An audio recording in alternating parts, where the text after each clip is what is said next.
So let's have a look at our almost 6-month-old swale and how our pioneer plants are going 3 months on.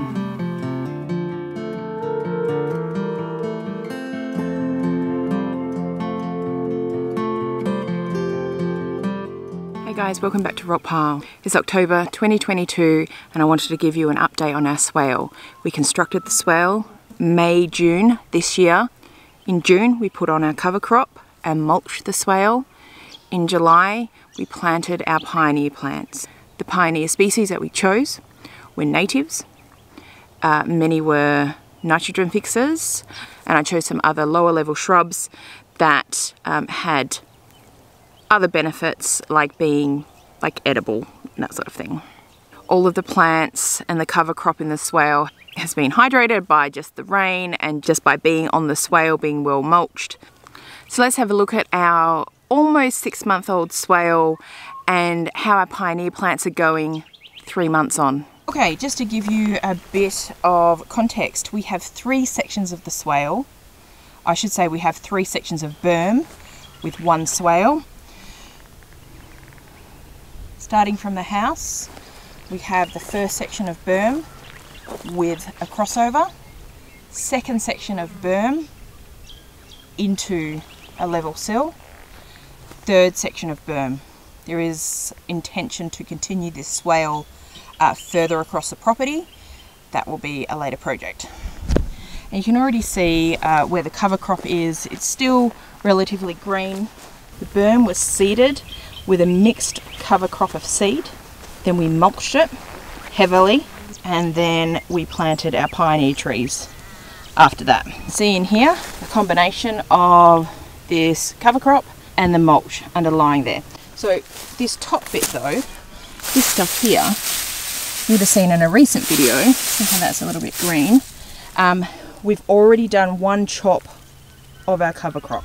And this is turning into fantastic mulch, which is the whole point, right? You might have seen also during that video that we went through and marked out where our pioneer species were with pink tape, so we wouldn't chop them down.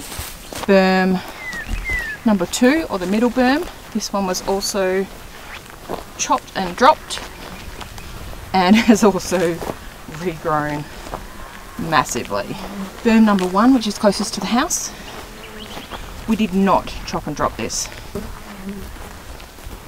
So it's just interesting to see the differences, and this is what we like to do, is just kind of experiment. The lupins were allowed to grow. You can see the seed pods coming up, and honestly at this stage, even though we chopped and dropped berm number 2 and 3 versus this one, it's not a lot of difference. So that's interesting. Another thing we did at your suggestion was mulch out and seed the actual swale gully with cover crop seed. And we did this probably a good couple of months after the initial cover crop seeding. So let's see how that's going. So this is the swale behind berm number 1, and we only mulched and cover crop seeded the swales behind berm number 1 and berm number 2, because we wanted to leave at least 1 swale ditch unseeded, unmulched, just for comparison. So this is how it's looking at this stage. We haven't chopped this at all, but we did make sure this berm was wide enough that we could get our smaller Ramstein mower in here and get that down if we wanted, or obviously we can use it with a snipper. It's really going to contribute to building up the organic matter down in that ditch. What I really want to show you though was the progress of some of these pioneer plants we planted. Here we are at the crossover on berm 1. This guy here, it's really taking off. We started these as tube stock. This one as well. It's growing wonderfully. Some are growing better than others, but this one has got, even though it's small, a number of new offshoots off the top. That one's going great. See what type that is. Lazio calyx, That's a weeping acacia. That's growing well. This one is probably an acacia ligulata. They're quite small.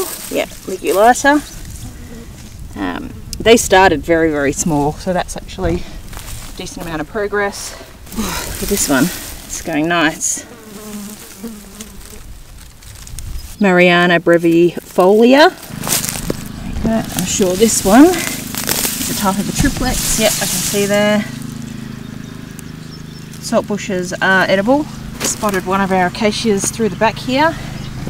And you see the top of it's there, so it's growing really, really well. Tucked away, protected. Might be able to hear Corey mowing in the background. He's doing some prep work for irrigation in the orchard. I'll just spot this one in here.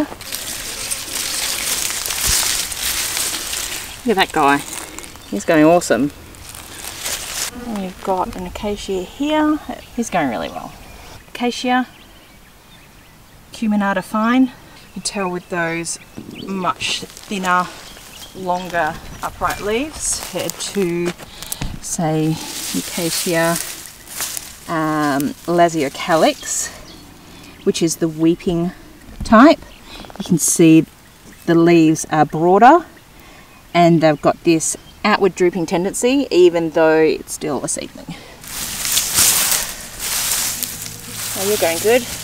So yeah, we've got quite a few that are doing really, really well. Some not so much, but I'd love to show you a comparison of another plant. Hasn't been on a swale.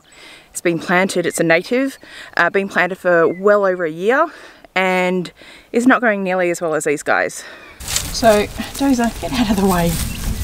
This is an example of a native plant that we planted well over a year old, has not been irrigated, is not on the swale. You can see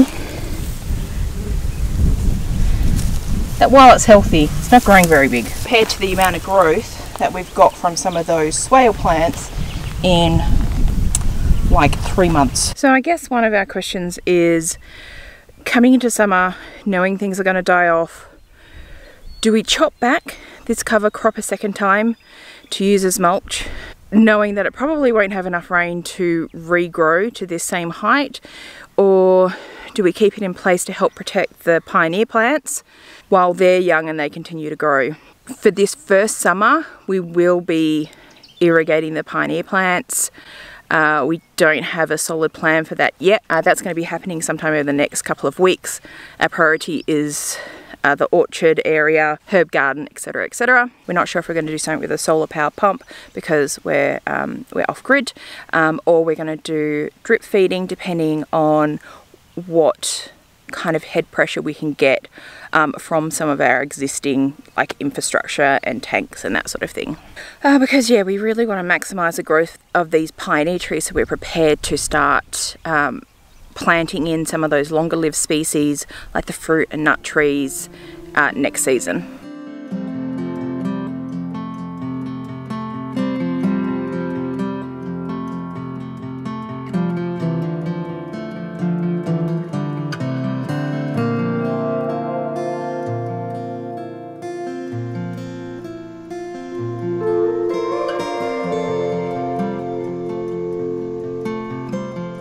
So thanks guys for coming along with me for another update on the swale.